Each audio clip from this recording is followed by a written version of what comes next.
Hey, want to meditate your way to greater prosperity? 3 new meditations to call it into your life are available now, created by me with a bundle of 3 for 2 pricing at hightimelinebooks.com.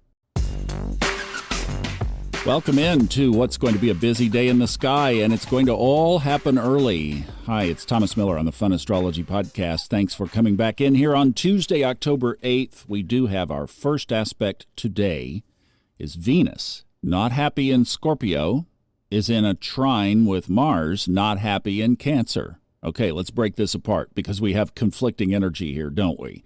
We have a trine, which is a positive aspect. It's a feeling, it's an emotion, which is good because this is a water trine, so it is about watery emotions. Also about intuition, very much so with Mars in Cancer. In fact, you could look back to the 4th of September and think about how has your intuition been since then? Because with Mars in there, at least it should be amplified. I feel that mine has been for sure. But the other side of that trine is that these planets just are not happy where they are. This is one where I would say watch both sides of the coin. You could have lots of ambition and power and desire around love or money, maybe a big project you want to move forward that you know there's a payday at the end of. Let's get it done. Let's get the website launched. Let's get whatever this is that we're working on over the hill. Like this urgency could be the same in your relationship. There could be strong passion because obviously Mars was the ancient ruler of Scorpio. The aspect peaks today, but it could have been a hot weekend.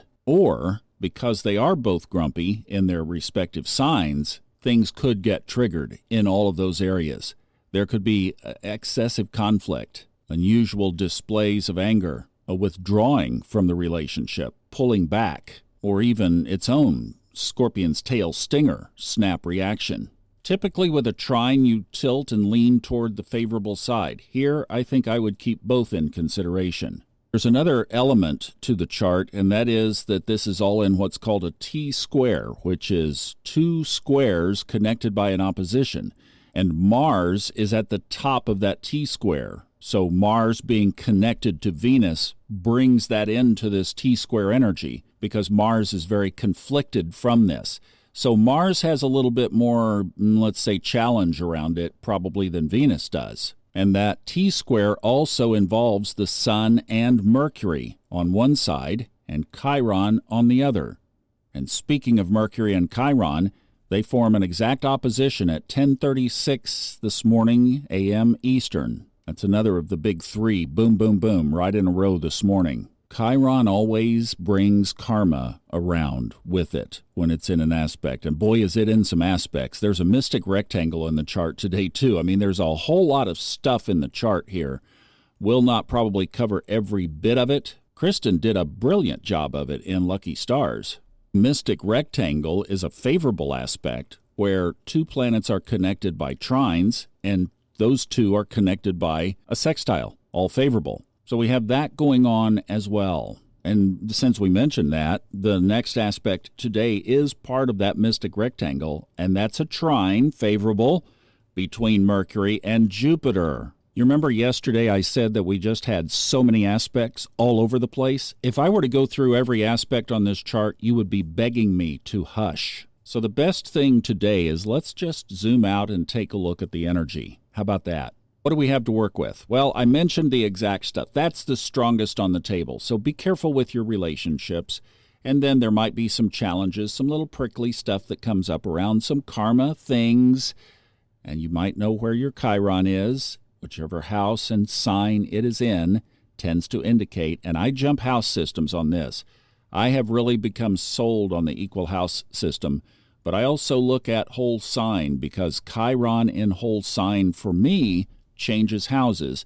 And when I look at the whole sign position in the 9th house and the equal house 8th house position of Chiron, they both fit perfectly. So if you've looked at your Chiron and go, yes, I have that, but it's not certainly like I've got wounds in other areas, you might check some other house systems and see if it changes houses. But we have the moon in Sagittarius opposite Sagittarius's ruler Jupiter. And yet, Jupiter and the moon are in this mystic rectangle, which is very positive. So see, it's just like there's just push and pull today. And that's what I see through the whole month of October. So don't be surprised if ... And then I would say through now to the end of, really into February, let's say, elevate the importance and the use of intentions in your life. Think of what Paramahansa Yogananda said, who was, by the way, very much a practicing astrologer, but he said, you give me the worst time in the sky to start something, and I will start it, and it will be successful. So the whole thing of what we do is we surf the energies.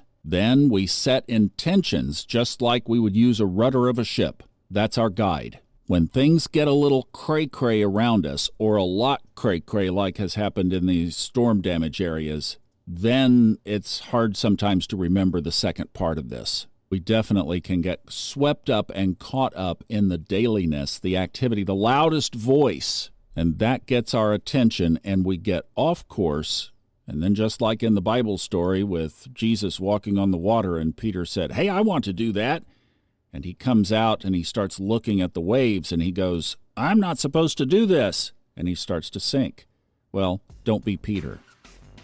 So stay on the positive side. Every one of the planets right now is in an aspect to another.